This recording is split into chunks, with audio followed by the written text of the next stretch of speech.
Welcome to the second episode of the Carp Academy 2011, and as you can see, the boys have carried on exactly where we left off last time. Mark, Hutch, how have these boys been doing?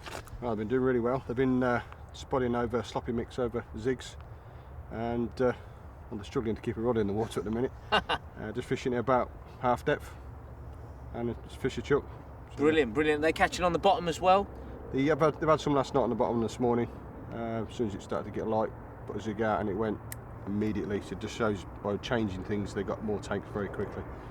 The one on the bottom that they put out to start with was hardly getting any takes. Put a zig on and that one started going as well. So awesome. Well, we're on the Becks Lake at the moment, so we're going to crack on with those lessons right now.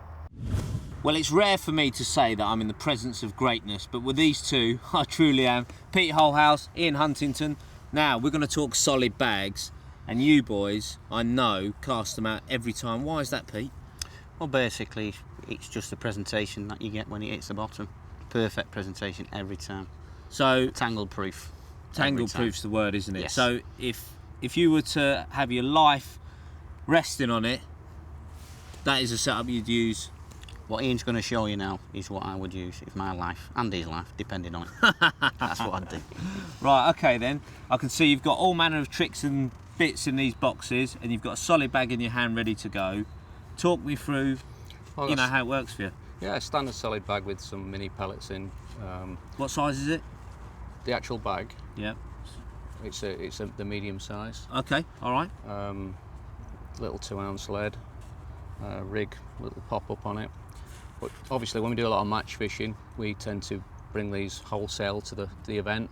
So a lot of people make them up on the bank as they go along, which obviously slows us down quite a bit. Yeah. So what we tend to do, we bring up to 300 bags pre-made with various things in them. That's a lot of PVA and a lot of pellets. It's a lot of preparation, but it's time spent fishing rather than prepared at home, rather than doing it on the bank. So time in the water. You add that up in an event, and it saves you many hours actually. Yeah, And, absolutely. especially if the weather's bad as well, when these things don't lend themselves to being put together in wet conditions. So we would normally, come well prepared, and if you take them home, you take them home. It's Yeah. a lot better to have them with you. So to put it together, obviously it's half filled with small mini pellets.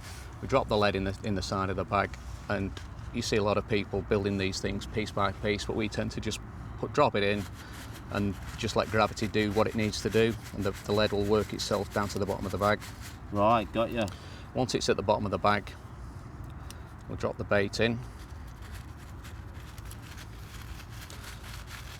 Work that on the opposite side of the bag, because once that lead lands that way up, it will, without fail, you be the rod, Ali, Yeah.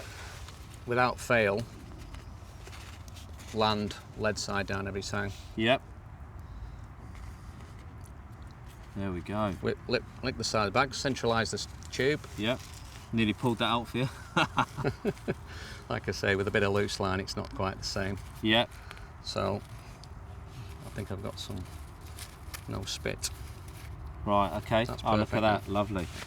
The Bag bag, stick, we call that. Yeah. the bag's nice and tight now, obviously, but you can, to improve it and to make it accurate when you cast it, You're streamlining it, aren't you? So Yeah. it cuts through the air rather than leave the corners saggy. Yeah. stick the corners in.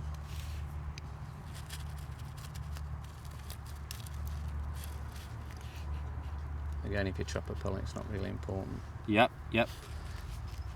Okay, so let's have a There you show have that. it.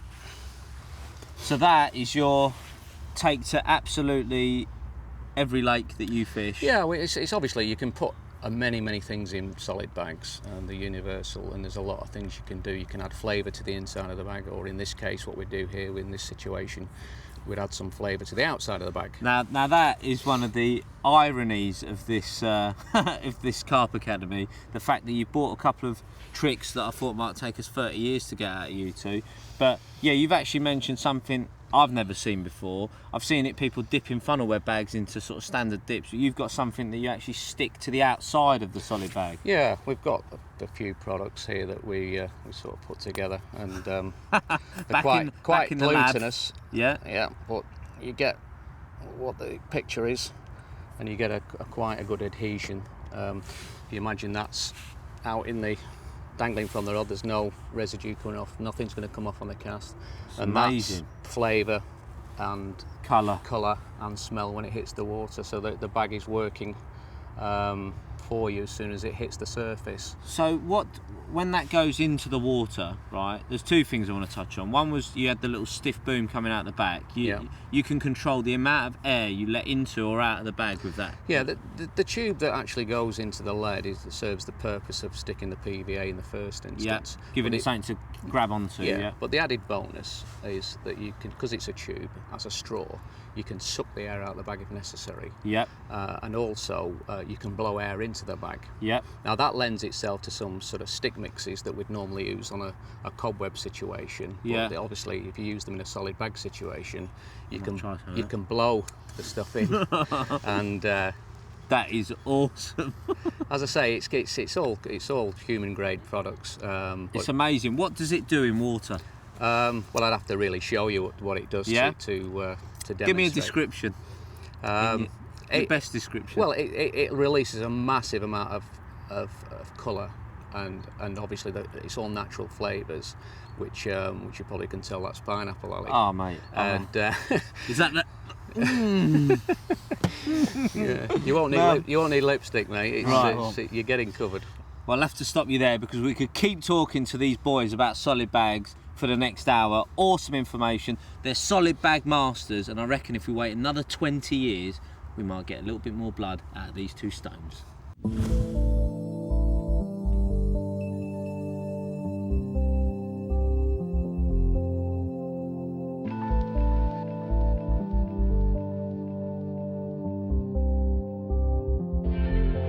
Right then, well there we go, the fruits of his zig labour. Lovely carp that one, isn't it, Will? Yeah, I like it, yeah. Awesome, well let's have a look at those zig rigs right now. Well, as you can see behind me, Will is into another fish, so we're going to talk about the zigs and the different components they're using to make it work so well. Firstly, the bait mark. Yep. Go on then, pour it into my hand, I'll have a look at it.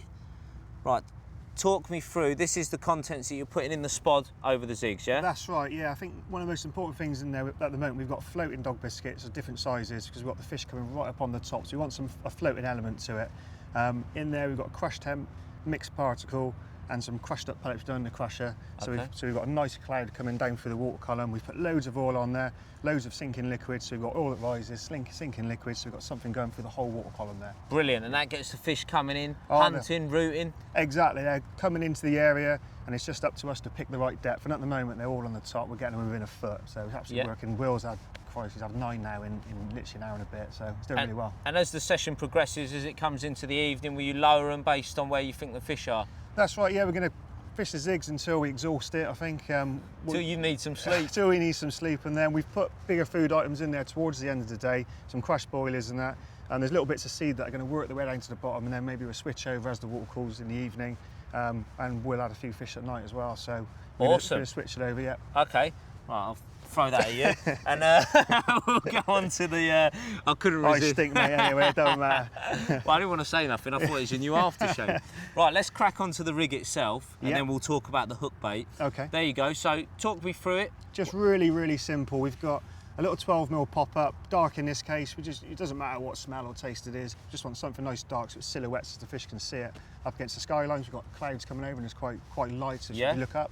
Nice to see you're getting scientific in your old age. I'm trying, it's been a while. So a knotless knot, nothing revolutionary here, but we are whipping it twice down the shank so we don't get that stretch on the mono. Yeah, back round the barrel of the knot. Exactly, yeah. So it doesn't sort of crunch open and close and everything else, and wear that light mono down. Exactly, we don't want a flat spot there, so touch wood, we haven't lost a fish yet. Okay. As Will's just about to Yeah, imagine. one pings out into your head, yeah.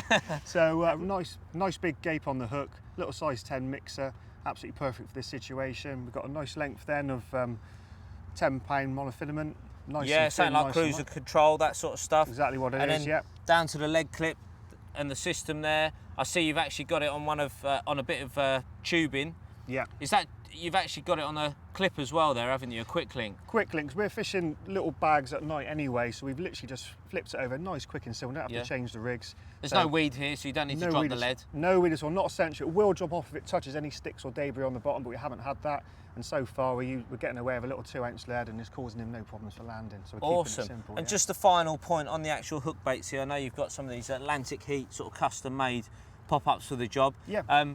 Is this a sort of zig hook bait that you'd use a lot? It is, yes. They're mega buoyant. They're nice and not a nice little dark shade colour. I think dark red, blacks and that fit very, very well. Great shape as well, because you can just trim them down, make a perfect little zig bait. Very buoyant as well, mega buoyant. Awesome. Well, there you go. A quick masterclass in zigs with Mark Bryan.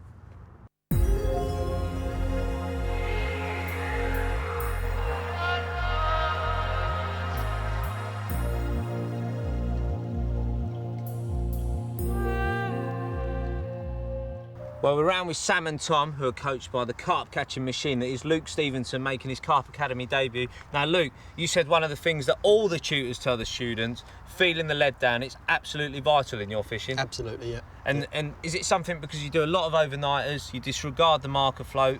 You know, why do you do that? I like to get a feel with my fishing rod. If I see a fish or short session fishing, I don't need a marker float. I can put a rig out and know what I'm fishing on.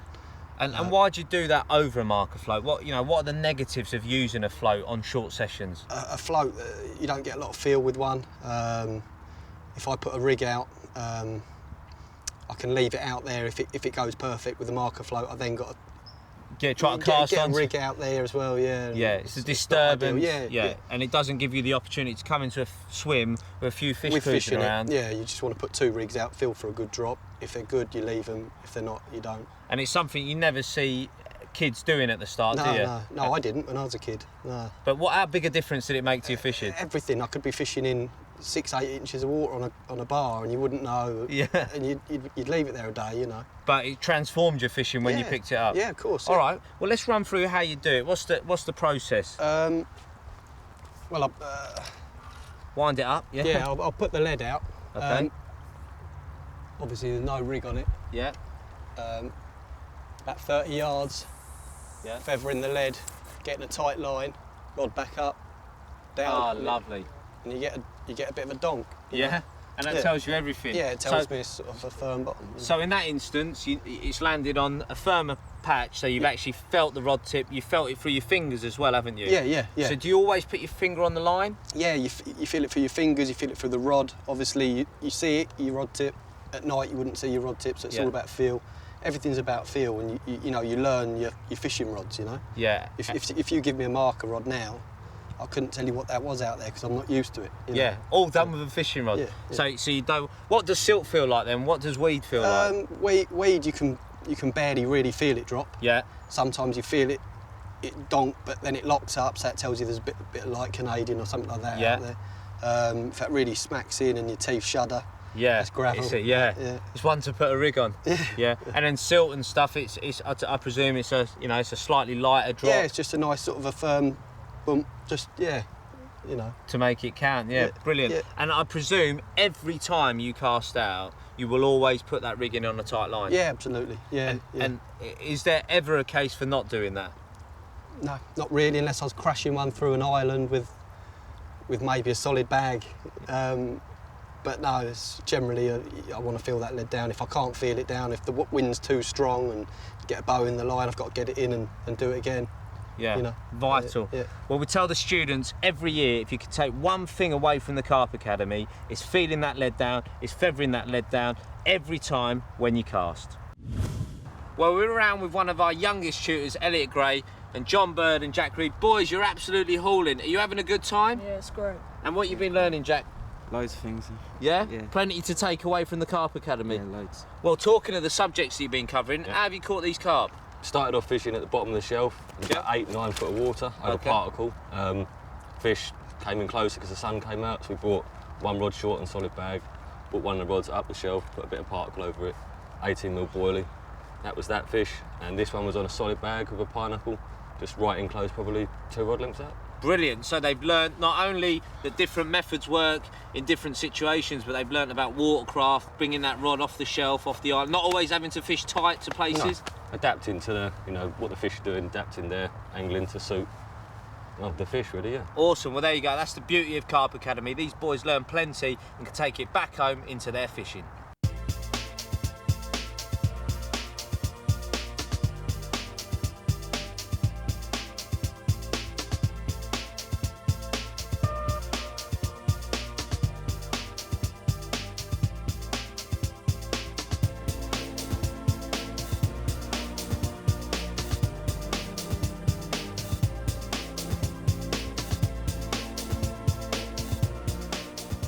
Right, great end today too.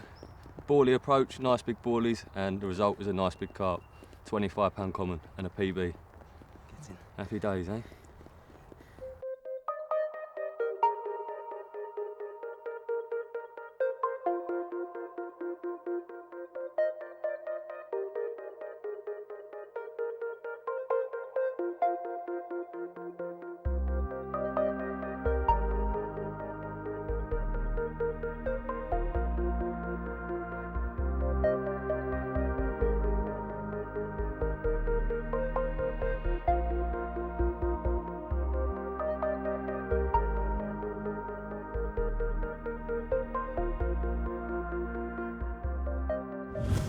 Okay, Tommy, another one that looks like it's fallen to the zig. Yeah.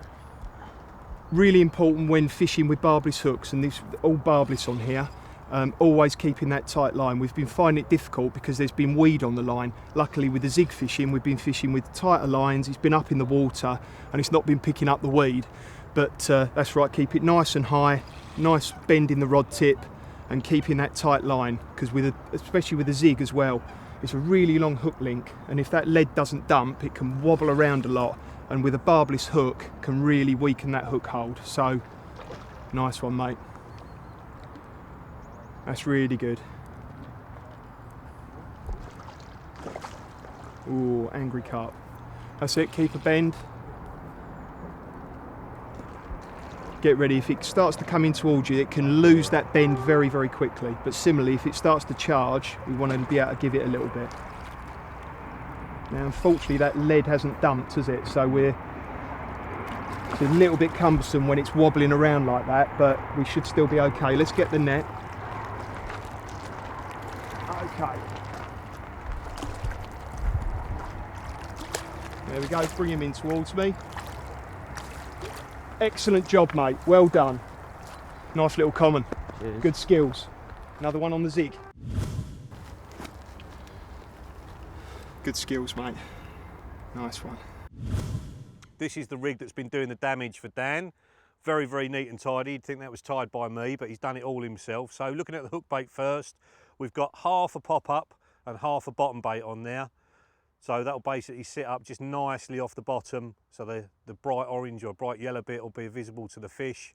And then moving down, we've got a ring on the hook, which helps the hair come off the hook at the right point to hook the fish really well. A little bit of shrink tube underneath the hook to help the hook turn over and catch hold. And then a coated hook link of probably 7 or 8 inches long. And the bit right by the hook there is stripped back so that the hook can lift up and catch hold and hook the fish really well. And then moving down to the lead system, we've got a flat inline lead, very, very simple to set up, no super glue required. Everything literally, if I can pull that off, just pushes together and it's just a tight fit like that. So very, very simple. Anyone can set this up. Doesn't tangle when it casts, and very, very difficult to do wrong. And then moving down the tubing, what the tubing basically does is stops the whole thing tangling when you cast, and also helps to pin everything down on the bottom because it's quite heavy. And to help that, we've got a little bit of putty on the end there, just a bit of tungsten putty that we mould on, and that helps to sink everything down on the bottom. When we're playing the fish, another reason for tubing is that's going to be rubbing against the fish when we're playing the fish, and that's going to stop the line lifting scales off, because that's soft and thicker than the line. It's better to be rubbing up and down the fish than the line itself. And then at the very top, we've got a little tiny rubber bead on there, and then what's called a flying back lead. Reason for that is when you cast, it flies back up the line and it pins the last 4 or 5 yards of line down on the bottom. So all that's pinned flat to the lake bed, and the fish has got no opportunity to come in contact with the line. It's worked very well for him. And last and by no means least, the little PVA stick we've got on there, that's PVA stocking round there, so that will melt when it goes in the water. In that we've got tuna, some pellets and ground bait, mix it all together so it's moist but not wet, and then it won't melt that PVA.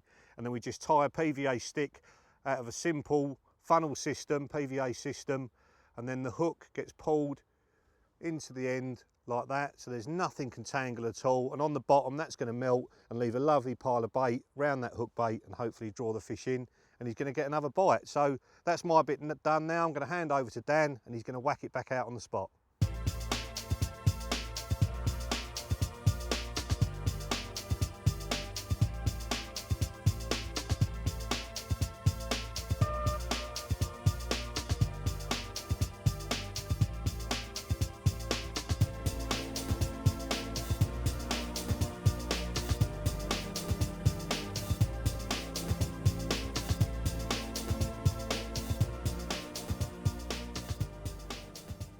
Well, Dan's been lucky enough to catch his 10th fish of Carp Academy, and one of the things on the syllabus is how to photograph them properly, how to weigh them properly. So they've basically got the fish onto the mat, weighed it as a pair, so if anything goes wrong there's someone there to catch it.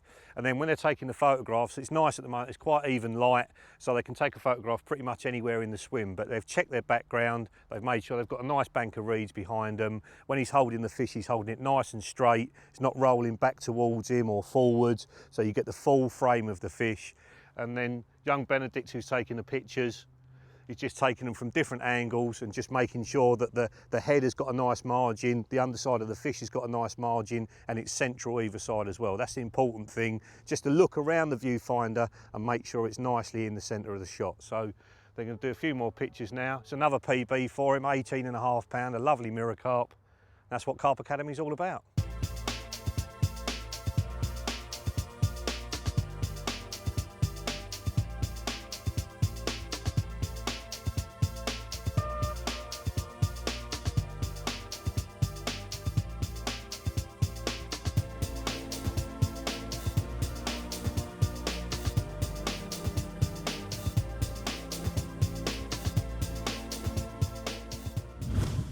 Well, there we go. The Carp Academy 2011 is done. Loads more graduates, loads of carp caught. I told you it would be a belter. Here's the highlights.